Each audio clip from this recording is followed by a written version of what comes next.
Dr. Tong Lee, your host here with my co-host.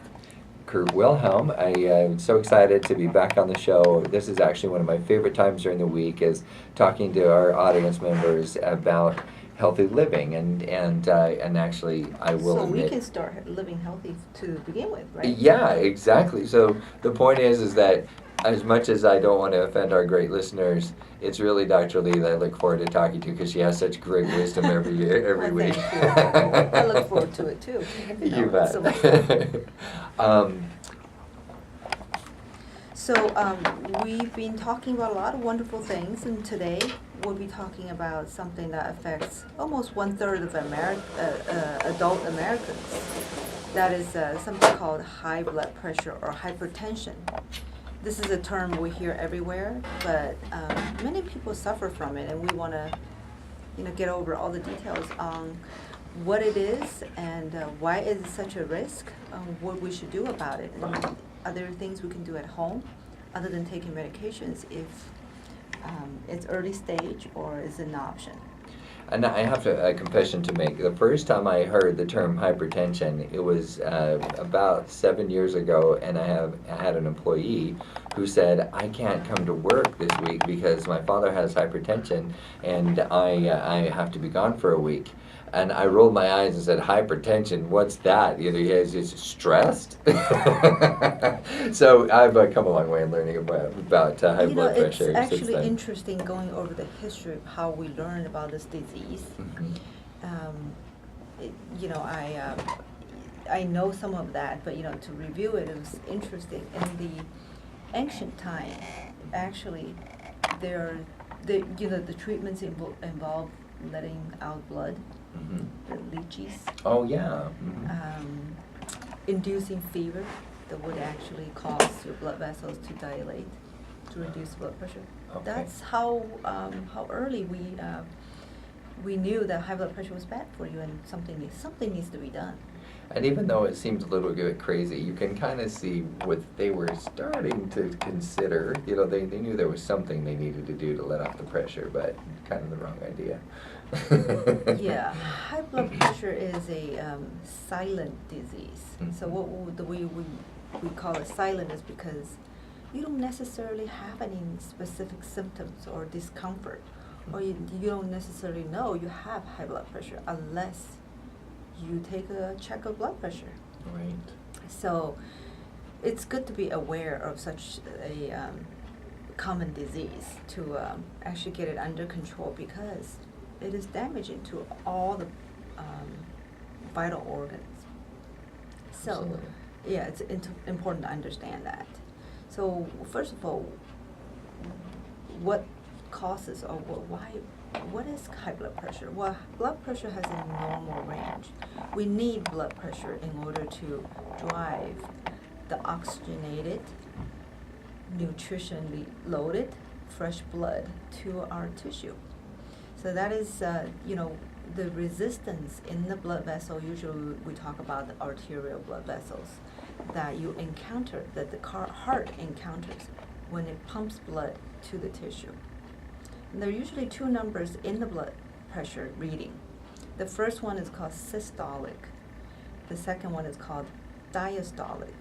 What it means is that there are two different levels of readings. The first one is really reading where the heart is pumping, where the blood pressure is. The second one is reading where the heart is at rest, because heart pumps and rests, pumps and rests. So, the two numbers are different for that reason. Yeah, I've And never heard anybody explain it that way. It's a more of an easy way to understand Yeah, this. and that does make a lot of sense. And the blood pressure being high could be either numbers going wrong. Either the top number is too high or the bottom number is too high. The top number, this is a little bit arbitrary because we determine what number is normal. It used to be we say it's the systolic or the higher number. If it's lower than 140, then you're okay. Oh. Now I think the new standard has changed. The new standard says, well, you should be lower than 130 or even 120. Gotcha. it would be better. So we're starting to warn people, well, if you're in the 120 to 140 level, you should watch out. You may be the early stage or borderline.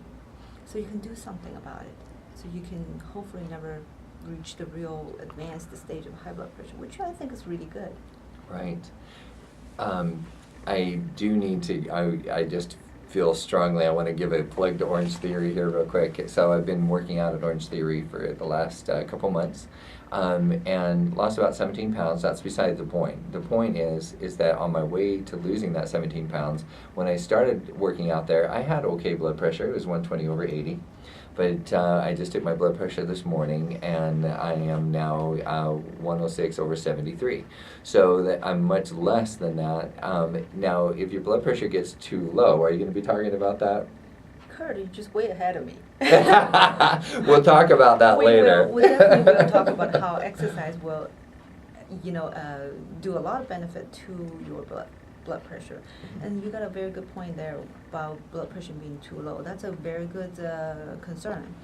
Because we talked about what blood pressure is for, right? Because it's drive. You need to drive the blood to the tissue. So you could imagine if there's no pressure at all, it wouldn't go anywhere. So you might have cold extremities at the very least. Right, and also it's actually called shock. Oh, okay. The body closes down. It's a shock state. It's near death. So you do need a normal level of blood pressure, just like everything else, balance, right in the middle. You don't want it too low. You don't want it too high. You want it to be the normal level. So while we're here, what is too low? The systolic, or the first number, the top number, usually are considered okay or high enough when it's over 90. Okay, so there's a range of goodness between 90 to 120. Correct. So I'm still okay. It's not absolute though. Okay. Some depends on why it's low. And very fit, and some pregnant women can actually have it as low as 80s. Oh wow. Yes. Okay. So it's not like point to point to be 90, but in that range. That makes sense. So that is what normal number is for the top one. For the bottom one, which is diastolic blood pressure, that usually the normal number should be under 90. And what is too low for that? Usually under 60. Same thing, is relative. 50A, are you okay? Yeah, you're okay if you're feeling fine. Okay. But usually in that range. So that is the normal number for blood pressure, for the two numbers. So high blood pressure, there are usually 95% of high blood pressure are something called essential or primary hypertension. The real translation for that is that's the type of hypertension we don't know the cause. That's called essential or primary hypertension. The other 5% cases, which is rare, not the majority of us out there getting high blood pressure, those people have something called secondary hypertension. Those are caused by specific diseases. We know why they have high blood pressure, because either they have a narrowing of their aorta right out of the heart. Of course the pressure is going to be high. So that's one example. Or they have chronic kidney diseases that they retain more liquids, and their regulation of blood pressure is affected.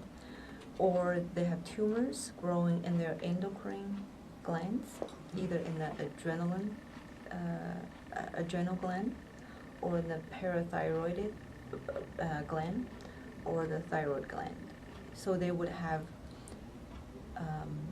hormonal problems, which can be related to high blood pressure. Those are explainable.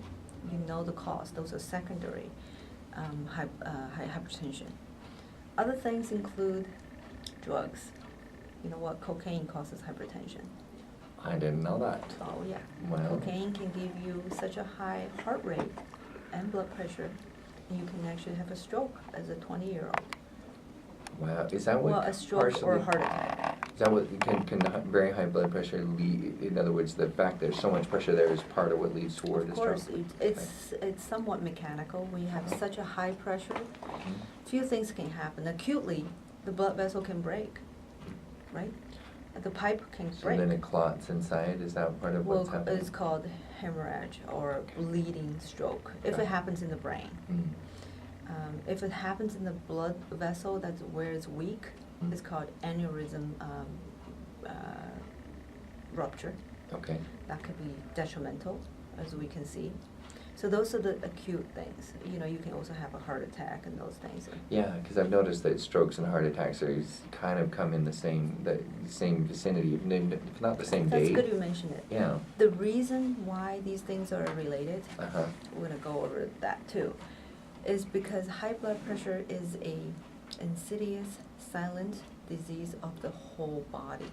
Mm. Imagine that it's, you know, you have blood vessels everywhere.